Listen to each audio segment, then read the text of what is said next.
इस कार्यक्रम के पुण्यार्जक हैं श्री चंद्रप्रभु दिगंबर जैन मंदिर, हिम्मतनगर, गुजरात। राशि जैन ज्योतिष नौकरी, वैवाहिक, व्यापारिक एवं पारिवारिक समस्या पर जैन ज्योतिष द्वारा एकमात्र समाधान। संपर्क करें 9999600073 www.jainjyotishrashi.com। नीति हमें सिखाती है कि हमारे जीवन में कुछ हमारे अंदर स्वभाव में हमें परिवर्तन लाना चाहिए। यद्यपि जो भी जिसका नेचर होता है सब वो कहते हैं अपन गॉड गिफ्टेड है। गॉड गिफ्टेड से मतलब ये है कि जो आपने कर्म किए हैं वैसा आपका स्वभाव है। कई लोगों का स्वभाव इतना मधुर होता है कि हजारों किलोमीटर दूर बैठा व्यक्ति भी उनको भूल नहीं पाता, और कई लोगों का स्वभाव ऐसा कटु होता है, कड़वा होता है। उनका नेचर, उनके कहने की टोन, उनका समझने का तरीका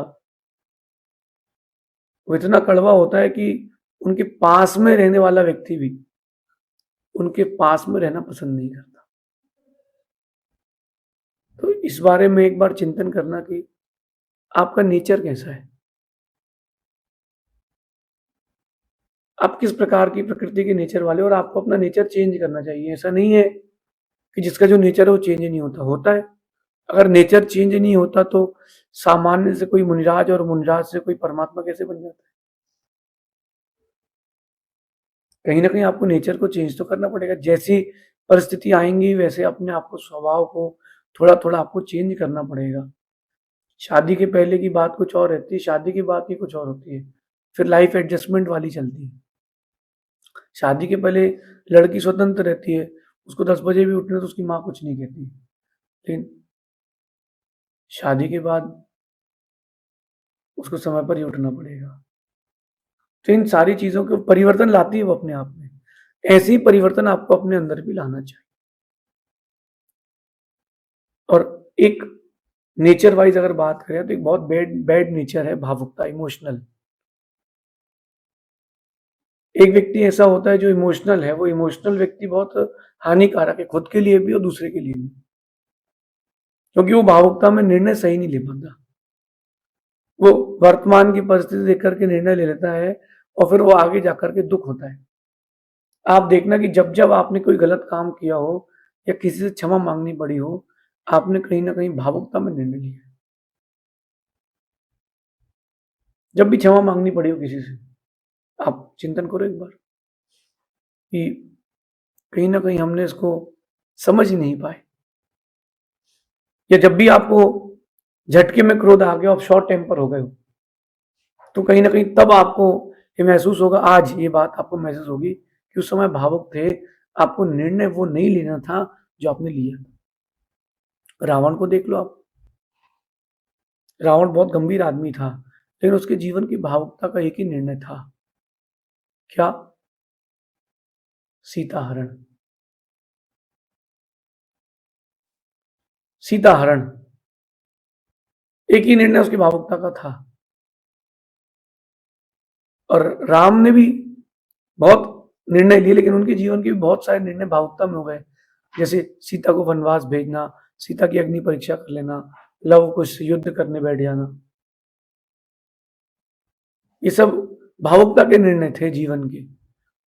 युधिष्ठिर का चौपड़ खेलना, ये सारे निर्णय भावुकता के थे, और इन भावुकता के निर्णयों के कारण बहुत हानि हो जाती है। कई बार छोटी, कई बार बहुत बड़ी हो जाती है। तो अपन जीवन में कोई भी निर्णय लें वो भावुकता के साथ ना लें। आज की नीति कह रही है कि भावुकता आपके जीवन का सबसे बड़ा अभिशाप है। अगर आपके जीवन में सबसे ज्यादा दुख देने वाला कोई है तो उसका नाम भावुकता है। अगर आपके जीवन में सबसे ज्यादा दुख देने वाला कोई है तो उसका नाम भावुकता है। बड़े बड़े संबंध, बहुत सालों के संबंध झटके में एक समय की भावुकता समाप्त हो जाती। केवल इतनी सी बात थी कि पति ने पत्नी को विदेश ले जाने से मना कर दिया, थोड़े दिन बाद चलते हैं, टालता रहा टालता रहा टालता रहा, साल 1.5 साल हो गए, पत्नी ने उसको जहर दे दी। आपको सच घटना सुना रहा हूं अभी। लड़की ने कहा कि मुझे उस लड़के से शादी करना है। पिताजी ने कहा वो अपनी बिरादरी का नहीं है, अपने जात भाई नहीं है। लड़की ने लड़के के साथ मिलकर पिताजी के टुकड़े कर। ये बेंगलोर की घटना है, 2-3 साल पुरानी बात। क्यों? भावुकता में निर्णय ले लिया। ये भावुकता के जो निर्णय होते हैं ये ऐसे ही होते हैं, आपको लॉस देंगे, प्रॉफिट नहीं देंगे। इसलिए भावुकता आपके जीवन का सबसे बड़ा अभिशाप है। कभी कोई कुछ कहे तो उस चीज को, उसके दोनों पहलू समझें, एक बार अपनी बुद्धि से समझें, एक बार उसकी जगह जाके भी तो समझें कि अपन क्या सोच रहे हैं उसके बारे में। मैं आपको एक एग्जाम्पल के द्वारा इसको अच्छे समझाता हूँ कि चिड़िया उड़ी और चिड़िया उड़ करके एक पेड़ में जाकर के बैठी और पेड़ से कहती है कि बरसात का मौसम आने वाला है, मैं चाहती हूँ कि मैं तुम्हारे कोठरी में, वृक्ष में घर बना लूं। वृक्ष कहता है आगे जाओ, यहाँ कोई जगह नहीं है, आगे जाओ। वृक्ष घना था, पुराना था, बड़ा था। उसने चिड़िया को बोल दिया आगे जाओ, और अगले ही पेड़ में जाके वो बैठी नजदीक के, और उसने पूछा कि मैं घर बनाना चाहती हूँ, तो उसने कहा बना लो। मेरा भी ध्यान रखना, अपने बच्चों का भी ध्यान रखना। और चिड़िया ने वहां घर बना लिया। कुछ दिन बाद चातुर्मास का समय आया, आंधी तूफान आए, बहुत पानी गिरा, और उस पानी में, उस तूफान में वो जो वृक्ष जिसने मना किया था वो गिर गया।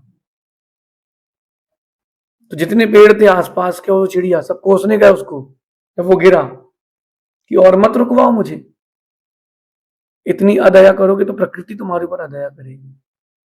धीरे से वृक्ष कहता है मैंने कोई अदया नहीं करी, मैंने कोई अदया नहीं करी, मेरी जड़ें कमजोर थी, मैं कभी भी गिर सकता था, कहीं मेरे साथ इसके और इसके परिवार के लोगों की हानि ना हो, इसलिए मैंने मना।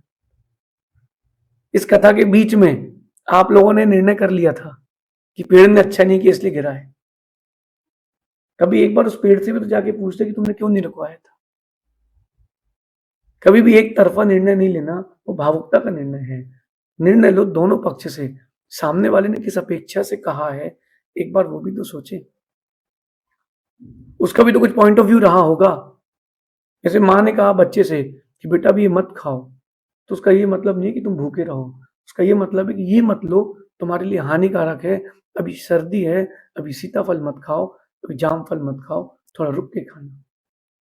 लेकिन भावुकता में बच्चे क्या निर्णय ले लेते हैं, हाँ अब तो मैं बात ही नहीं करूंगा। तो इसलिए भावुकता आपके जीवन का सबसे बड़ा अभिशाप है। एक होता है श्राप कि जो लग जाए तो छूट सकता है, और एक होता है अभिशाप, तो जो लग जाए वो चारों तरफ से घेर के रखता है और छोड़ता नहीं। जब भी आप कोई ऊंचा काम करने जाएंगे तो भावुकता का निर्णय याद आएगा कि पिछली बार गलती हो गई। तो ये भावुकता आपके जीवन का सबसे बड़ा अभिशाप है। भावुकता में लिए गए निर्णय आपको अकेला कर देते हैं।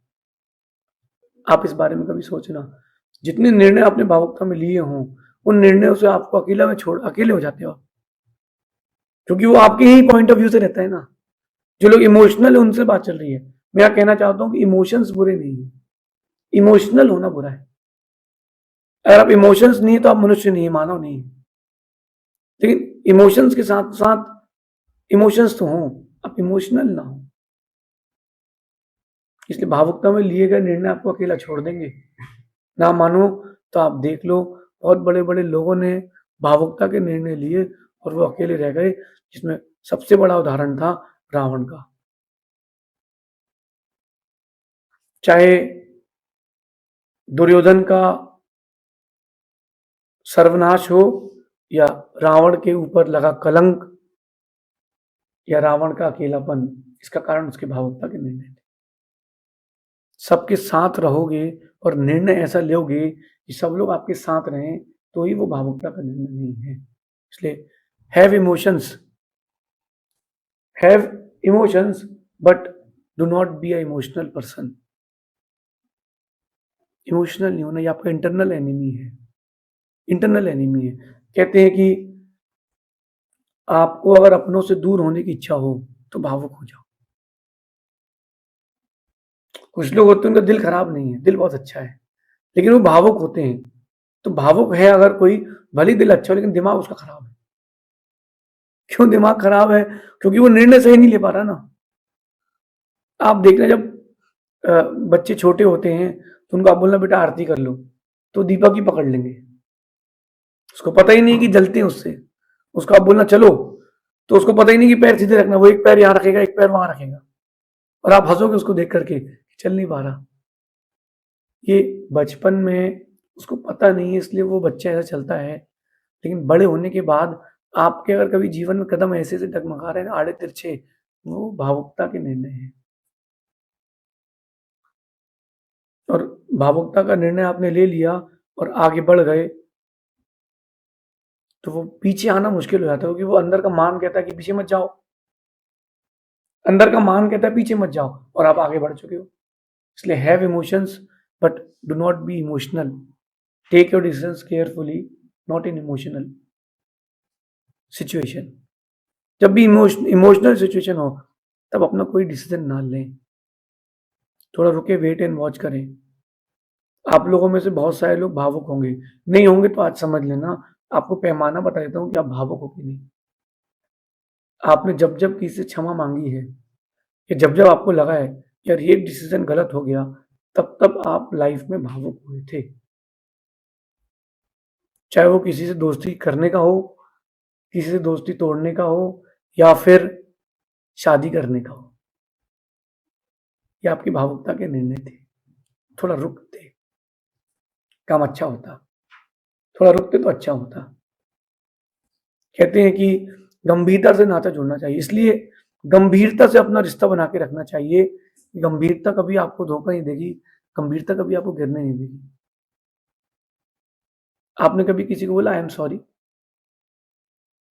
मुझसे गलती हो गई, वो पर्यूषण पर के बाद तस्मित क्षमा में बोलते ना, वो ट्रेंड सेट है, वो वाला नहीं। अंदर से कोई गलती हुई हो, परस्पर में क्षमा मांगे, यार गलती हो गई, यार सॉरी यार, वो तुम्हारे भावुकता का निर्णय था।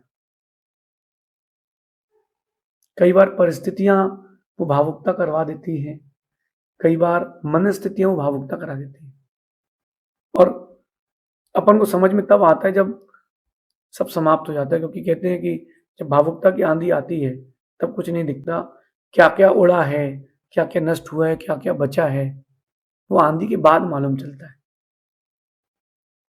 आप लोगों में से किसी ने कभी फटाके फोड़े? बचपन के दिन याद करो जब फटाके फोड़ो, फोड़ना नहीं चाहिए, लेकिन सुनो तो, जब फटाके फोड़े हो घर की छत पर, घर के बाहर के मैदान पर, तो सुबह सुबह कुछ बच्चे 6 बजे अलग से निकलते हैं। कुछ फटाके जो ऐसे होंगे, जो बच्चे होंगे जो फूटे नहीं, मिलते हैं, याद करो, मिलते हैं। अथवा फूटे हुए फटाके भी हो तो उनमें से रोगन निकाल लिया जाता है। याद करो बचपन के दिन, वो चुलबुले दिन थे जब, और भावुकता में उसने रोगन निकाला, एक बच्चे ने, उसको क्या पता कैसे आग लगाती है, और झांक कर उसने आग लगा दी। ये हुआ, भावुकता के साथ ऐसा होता है। गंभीरता से नाता जोड़ेंगे तो बच के रहेंगे, बड़ी बड़ी नुकसान से बच सकते हैं अगर गंभीरता से नाता जोड़ते हैं। क्योंकि गंभीरता से नाता नहीं जोड़ा था दुर्योधन ने और रावण ने, तो रावण अकेला रह गया और दुर्योधन का सर्वनाश हो गया। बहुत संपत्ति थी, बहुत वैभव था, सब कुछ था, पांडवों ने केवल 5 गांव ही तो मांगे थे कि 5 गांव हमें दे दो, बाकी सब तुम्हारा। लेकिन दुर्योधन ने कहा जो मेरा सो मेरा, और जो तेरा सो मेरा। ये भावुकता का निर्णय था। रावण के पास 18,000 पत्नियां थी, फिर भी पागल एक के चक्कर में मर गया। भावुकता का निर्णय था। विभीषण जैसे भाई को निकाल दिया, भावुकता का निर्णय था। मंदोदरी ने समझाया, उसको भी किनारे कर दिया, भावुकता का निर्णय था। राम ने कहा कि दूत को भेज करके, पवन दूत को भेज करके, कि हमें तुमसे कुछ नहीं चाहिए, हम सीता के साथ वन खंड में भी संतुष्ट हैं, सीता दे दो, कोई युद्ध नहीं होगा। रावण ने कहा नहीं, मैं अपने सर्वनाश के लिए तैयार हूं, क्योंकि मैं क्रोधी भी हूं और भावुक भी हूं। मुझे तो